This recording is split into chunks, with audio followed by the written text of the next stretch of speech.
కొడక ఏ రాఘవేంద్రరావు అయితే ఏంటిరా రాఘవేంద్ర తింటున్నా ఇది అన్నాను సార్ ఎందుకు ఓపెన్ టు సే డైరెక్ట్ గారు మిమ్మల్ని అన్నమాట కదా రాఘవేంద్రరావు గారు ఇతను అన్నమాట అయితే ఏంటిరా నా వెంట్రుక చంపుతారా చంపుతా నా కొడక అంటే మురళీ గారు అంటేనే నీ పేరు చెప్తే అండి అంట అని వాడు ఆ గోడ దగ్గర ఈ పక్క రాట్లా వాళ్ళ కాలు తంతానని వాడు అప్పటిదాకున్న వాసు ఆయన మొన్నను మురళీ గారు అంతకుముందు మురళీ గారు వాడు మురళీ గారు పాలిండి మురళీ గారు పెద్దాను పాలి మురళి ఏంటి నా కొడక ఏంటిరా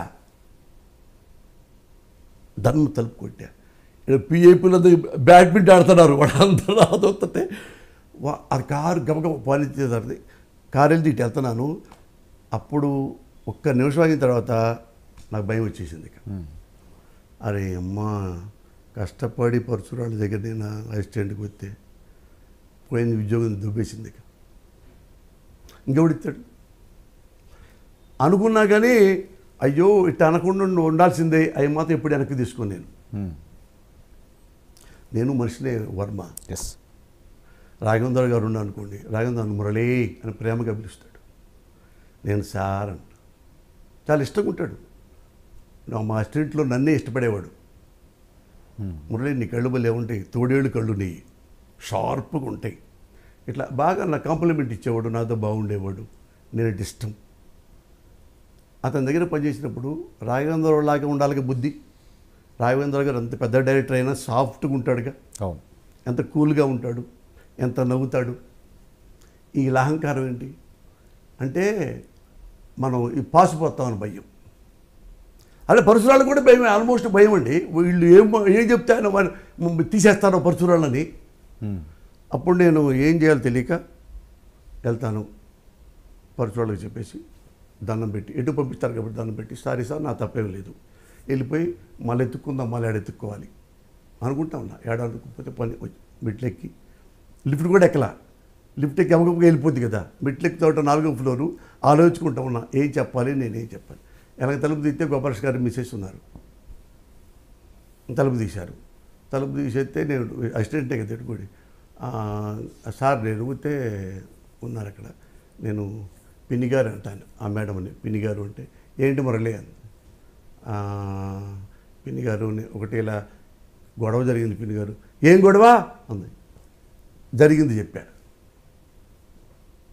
ఇదే జరిగిందా అవును పిన్నిగారు కొట్టావా నువ్వు కాలుతో తన్నా పిన్నిగారు షేకండ్ ఇచ్చి అసలు నాకు గుండె మోకాడికి వెళ్ళిందంటారు కదా తలకు వచ్చింది నాకు తలలోంచి బయటికి వెళ్ళినట్టు ఉంటుంది గుండె మేడం ఎన్ని తిడతారో ఏంటో అని అనుకుంటే అలాగే ఉండవు ఇలాగ ఉంటేనే బతుకుతాం ఎంత ధైర్యం చెప్పిందంటే ఏంది అట్ట అంటున్నారు మేడం పిన్ని గారు అనుకుంటే వెళ్ళిపోయిన తర్వాత మళ్ళీ వెళ్ళా భర్త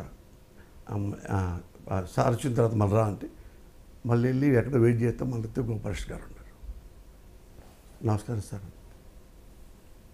అలా చూశాడు ఇక్కడ నుంచి తప్పు కదా తప్పే సార్ అతను ఎలాంటి వాడైనా కానీ వాడు తిట్టకూడదు కదా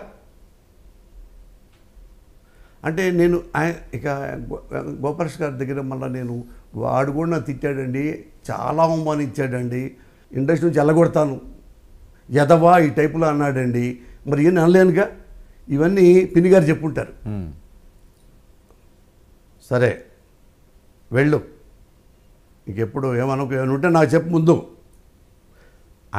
ఆయనలో కూడా తెలియని ఒక ప్రౌడ్ వచ్చింది ఆయన ముఖం నేను చూస్తా కదా ఆయనలో కోపం ఏది ఇరిటేషన్ ఏది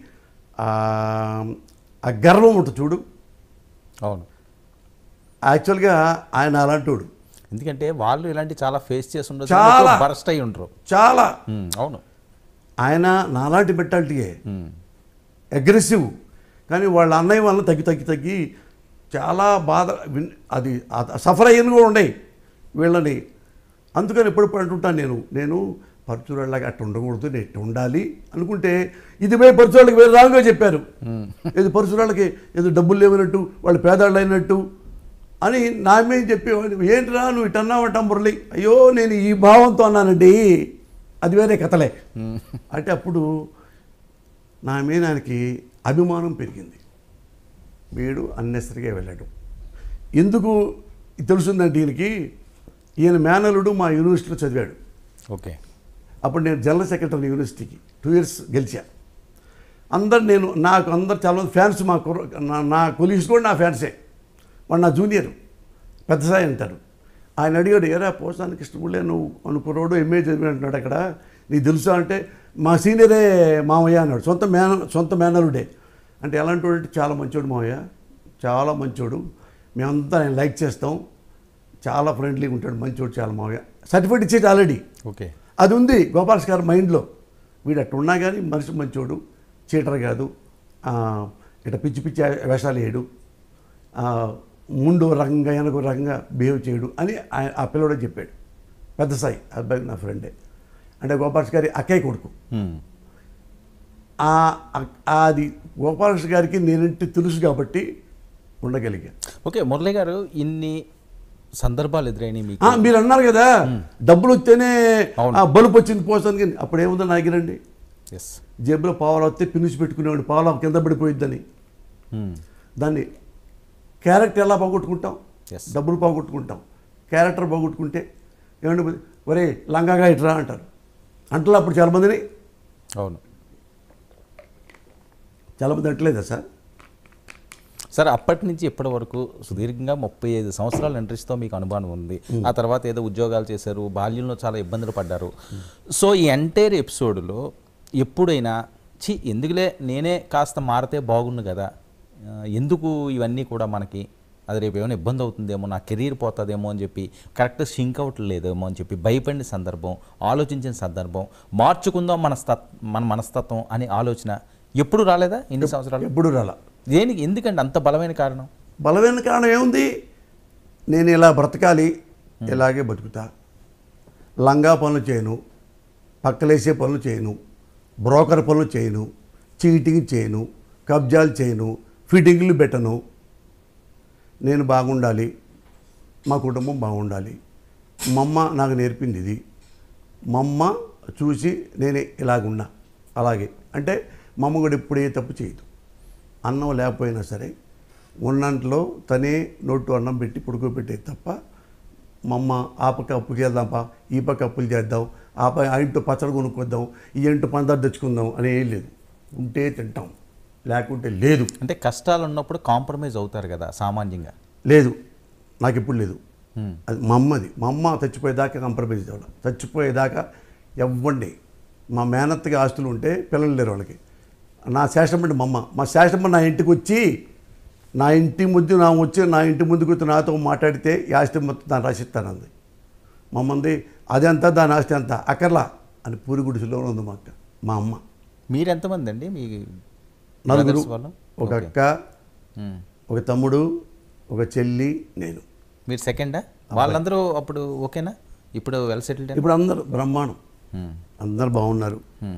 రైట్, ఓకే. ఒక ఆదర్శంతో మీ అమ్మగారు ఏదైతే చిన్నప్పటి నుంచి మీకు ఉగ్గుపాలతో నేర్పిన ఆత్మాభిమానం, స్ట్రైట్గా చెప్పాలంటే అది మీరు ఎప్పుడు కూడా పోగొట్టుకోలేదు. అప్పుడు ఇప్పటికి నేను భయపడింది లేదు, తలంచుకున్నది లేదు, దాక్కుంది లేదు. ఒకటే లెక్క, కన్ను తెరిస్తే జననం, కన్ను మూస్తే మరణం, రెప్పపాటే ప్రయాణం. ఈ రెప్పపాటు ప్రయాణానికి వాడికి భయపడి, ఈ ఎదవకి భయపడి, ఆ సన్నాసికి భయపడి, ఆ బ్రోకర్ గాడికి భయపడి, ఆ గుండాగాడికి భయపడి, అయ్యో అమ్మో అయ్యో తొక్క